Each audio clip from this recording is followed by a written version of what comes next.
नमस्कार, मैं हूं आपके साथ मयंक। देखिए, ईरान वॉर से जुड़ी एक बेहद इंपॉर्टेंट खबर है। एक ऐसी खबर जो आपको जानना ज़रूरी है। बताया ये जा रहा है अमेरिका की तरफ से ये आरोप लगाए गए हैं कि रूस जो है वो ईरान की मदद कर रहा है और जो अमेरिकन बेसेस पर धड़ाधड़ हमले हो रहे हैं, अमेरिकी रडार्स तबाह किए जा रहे हैं, अलग अलग अमेरिकी सैनिकों के ठिकानों पर हमले हो रहे हैं। इसमें रूस जो है वो अपने सैटेलाइट के जरिए ईरान की सेना की और आईआरजीसी की मदद कर रहा है। और बताया यह भी जाता है कि जब मीटिंग में डोनाल्ड ट्रंप को यह जानकारी दी गई तो वो बुरी तरह से झल्ला गए और चीख पड़े। इस तरह की भी खबरें चल रही हैं।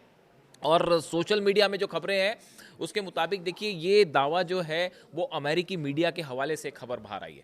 और ये कहा जा रहा है कि आपने पिछले कुछ दिनों में देखा होगा कि जिस तरह से हमले हुए वो बहरीन में फिफ्थ फ्लीट पूरी तरह से तबाह हुई, उसका ऑफिस तबाह हो गया। उसके बाद बहरीन में एक बिल्डिंग पर हमला होता है जिसमें अमेरिकन सोल्जर्स रुके हुए थे। बहरीन में ऑयल कंपनीज पर हमले हुए। सऊदी में जो है वो एम्बेसी पर हमला होता है। इसके अलावा जॉर्डन में अमेरिकी बेस पर हमला हुआ, कुवैत में अमेरिकी बेस पर हमला हुआ। इन सब देशों में, यूएई में हमले हुए। ये जो एक्यूरेट अटैक्स हो रहे हैं, इराक में जो है वो अमेरिकन बेसिस पर हमले हो रहे हैं। करीब 22 बेसिस ऐसे हैं जिनमें पिछले 8 दिनों के अंदर हमले हो चुके हैं। अब अमेरिका का यह कहना है कि भाई ये इतनी एग्जैक्ट लोकेशन पर आखिर शाहिद 136 ड्रोन जो है वो हमले कर कैसे रहा है और कैसे ईरान की मिसाइल्स बरस रही हैं। उन्होंने आरोप लगा दिया है पुतिन पर और रूस पर। और बताया जाता है कि ट्रंप से नाराज हो गए पुतिन से इस बात को लेकर और सीधा भिड़ गए हैं रूस और अमेरिका इस पे भिड़ गए। देखिए, दो तीन चीजें इसमें बेहद अहम है। मैंने कल एक बात आपको ये बताई थी, वीडियो का जिक्र किया था कि रूस की तरफ से लावरोव जो विदेश मंत्री हैं रूस के, उनकी तरफ से एक बयान आया। उन्होंने ये कहा, इस तरह की बातें रूस की तरफ से आई कि हम किसी भी सूरत में इजराइल और अमेरिका को अपने मकसद में कामयाब नहीं होने देंगे। इस तरह का बयान आया था कि हम उनका जो मिशन है उसमें हम अमेरिका को और इजराइल को कामयाब नहीं होने देंगे। इस बात को लेकर मैंने देखिए तभी ये कहा था कि इसमें पुतिन की एंट्री हो चुकी है। देखिए, भले सीधे तौर पर लड़ाई नहीं कर रहा हो रूस ने अपने हथियार नहीं भेजे, ईरान की सीधे तौर पे मदद नहीं की, लेकिन ये जो जिस एक्यूरेसी के साथ, भाई देखिए ईरान के सैटेलाइट्स तो जीपीएस सिस्टम तो है नहीं ईरान का कि वो इतनी एग्जैक्ट लोकेशन बताए। और मिसाइल्स जब अटैक होते हैं तो उसमें सख्त रोल होता है नेविगेशन का कि आपको एग्जैक्ट टारगेट पर आपके ड्रोन्स जा रहे हैं या नहीं, एग्जैक्ट टारगेट पर आपकी बैलिस्टिक मिसाइल्स फायर हो रहे हैं या नहीं। अब ये जिस तरह से 20-22 बेस पे धमाके हुए हैं और 5 देशों के दूतावास पर हमले हो गए, 5 देशों में जो है अमेरिकी दूतावास पर हमले हो गए। क्या आप सोच रहे हैं कि ये एग्जैक्ट कैसे हमले हो रहे हैं? अब अमेरिका का कहना ऐसा है कि भाई ये रूस के सैटेलाइट जो है वो मदद कर रहे हैं। ये झंझलाहट ये भी बता रही है अमेरिका की। अच्छा, अमेरिका की तरफ से एक बात और कही गई कि हमारे जो सोल्जर्स को निशाना बनाया जा रहा है उसके लिए जो है रूस जिम्मेदार है क्योंकि रूस मदद कर रहा है। यानी जो अमेरिकन सोल्जर्स की कैजुअलिटी की बात आ रही है, क्या जो दावे ईरान की सेना कर रही कहीं वो सही तो नहीं है? उनकी तरफ से कहा गया कि 500 से 600 अमेरिकन सोल्जर्स या तो मारे जा चुके हैं या घायल हैं।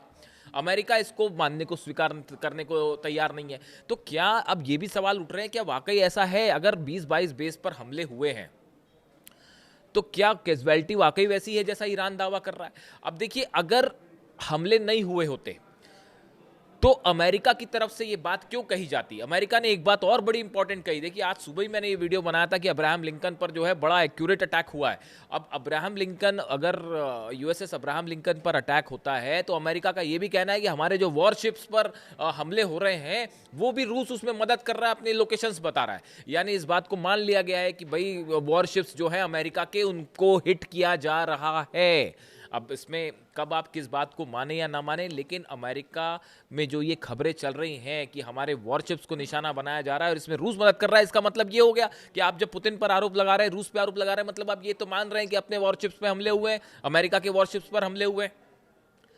इस खबर ने कई बातें जो हैं वो सवाल उठ खड़े कर दिए हैं कि क्या वाकई ईरान की जो सेना कह रही है कि हमने बड़ा, जो कैजुअलिटी की बात है, क्या वो सच है? देखिए, ये तस्वीर तो सब देख रहे हैं, 12 देशों में धमाके हो रहे हैं और हम आपको लगातार बता रहे हैं। मैंने पिछले वीडियो में भी बताया आपको कि अरेबियन कंट्रीज में ये आदेश दे दिए गए कि भैया वीडियो रिलीज मत करिए, नहीं तो सबको पता चल जाएगा कितना बुरा पिट रहे हैं हम लोग।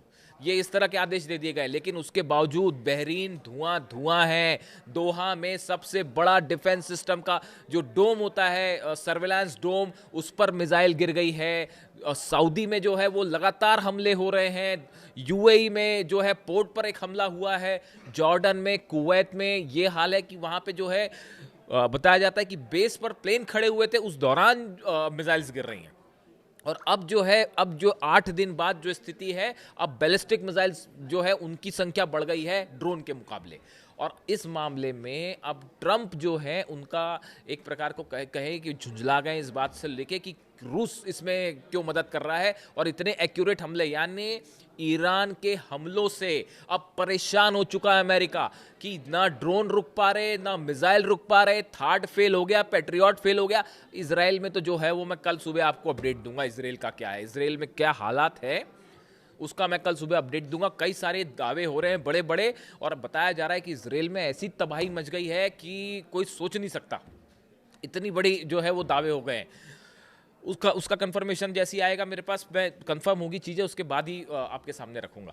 अभी फिलहाल जो खबर है कि अब ट्रंप वर्सेस पुतिन हो गया है, कि अब सवाल ये है कि अब ऐसी स्थिति में अमेरिका क्या करेगा अगर रूस मदद कर रहा है। सैटेलाइट, ये खबर हमने आपको सबसे पहले दी थी, सबसे पहला चैनल मैंने खुद आपको ये बताया कि पूरी तरह से रशियन सैटेलाइट्स और यहाँ तक कि चीनी सैटेलाइट भी जो है वो मदद कर रहे हैं ईरान की। और वो खबर देखिए एक बार फिर साबित हो रही है। अब अमेरिकन जो है वो मीडिया लगातार इस बात को कह रहा है कि भाई रूस मदद कर रहा है। अगर ऐसा है, रूस मदद कर रहा है, तो ऐसे में अब अमेरिका का क्या कदम होगा? क्या इसका असर हम इस रूप में देख सकते हैं कि ये जंग का दायरा अब बढ़ रहा है और धीरे धीरे जिस बात की चर्चा थी, क्या ये मामला मिडिल ईस्ट से निकल के अब रशिया वर्सेस अमेरिका भी होने जा रहा है? मिनटमैन 3 जो मिसाइल टेस्ट किया, जो न्यूक्लियर मिसाइल टेस्ट किया अमेरिका ने, वो ईरान के लिए नहीं थी, वो तेहरान पर नहीं गिरने वाली। वो चैलेंज था पुतिन को, और पुतिन ने उसका जवाब भी दे दिया था कल ही कि हम जो है यूरोपियन देशों का गैस सप्लाई बंद कर देंगे। आप देखें, भले ये कहा गया पुतिन की तरफ से, रूस की तरफ से कि हमारी सीधी जंग नहीं है, लेकिन हर बात पर विश्वास नहीं किया जाता। और हर बार किसी देश की मदद की जाती है तो बोल के मदद भी नहीं की जाती। वॉर है, वॉर में सब कुछ जायज़ होता है। तो अब जो ये अमेरिका के आरोप लगे हैं, इसने 2-3 बातें साफ कर दी हैं। बात नंबर 1, अमेरिका को 8 दिन के बाद वो नुकसान हुआ है जो अमेरिका नहीं सोच के चला था, पहले प्लानिंग नहीं थी, उससे पूरा प्लान फेल हो चुका है। प्लान ए जो बताया जा रहा था, देखिए सत्ता परिवर्तन वाली बात फेल हो चुकी है, वो संभव ही नहीं है। कैजुअलिटी का जहां तक सवाल है, जो ईरान दावे कर रहा है, बहुत ही गंभीर दावे हैं। अगर ये सच है तो इससे बड़ा झटका यूएस फोर्सेस के लिए नहीं हो सकता। अमेरिका की झुंझलाहट ये बता रही है, डोनाल्ड ट्रंप की झुंझलाहट ये बता रही है, और पुतिन पर ये आरोप लगाना ये बता रहा है कि ये मामला मिडिल ईस्ट से निकलकर अब बड़ा होता जा रहा है इसका दायरा। चौथी बड़ी बात है कि अगर यूएस फोर्सेस इस पैमाने पर हिट हो रही है, देखिए मैंने आपको बताया था कि सेंट्रल कमान है, मैंने परसों बताई थी आपको एक खबर कि उसने मांग करी है अमेरिका के पेंटागन से, अमेरिका रक्षा मंत्रालय से मांग की है कि जल्दी से और सैनिक भेजिए, जल्दी से और हथियार भेजिए। यानी डिफेंस मिसाइल्स खत्म हो रही हैं, सैनिक जो है उनमें कैजुअलिटी हुई, शायद यही वजह होगी कि और सैनिक मांगे जा रहे हैं। तो ये 5-6 बातें ऐसी हैं जो ये बता रही हैं कि अमेरिका का मिशन तेहरान फेल हो चुका है, और या फिर बुरी तरह से उसको सेटबैक लगा है। और अब ये खींच दिखाई दे रही है जो आरोप लग रहे हैं रूस पे कि रूस की वजह से हमारे सैनिकों पर हमला हो रहा है, यानी हमला हो रहा है और बड़ा नुकसान भी हो रहा है। एक देश ईरान 12 अरब देशों पर हमला कर रहा है, अमेरिकन फोर्सेस पे भारी पड़ रहा है, इजराइल में भयंकर तबाही हो रही है। अब आप क्या कहेंगे इससे ज्यादा? ये ईरान की जीत नहीं है तो और क्या है? इससे ये बड़ा ही टर्निंग पॉइंट आ गया है इस पूरे मैटर में। इससे जुड़ा जो भी अपडेट होगा वो मैं कल सुबह आपको बताऊंगा। Thank you so much.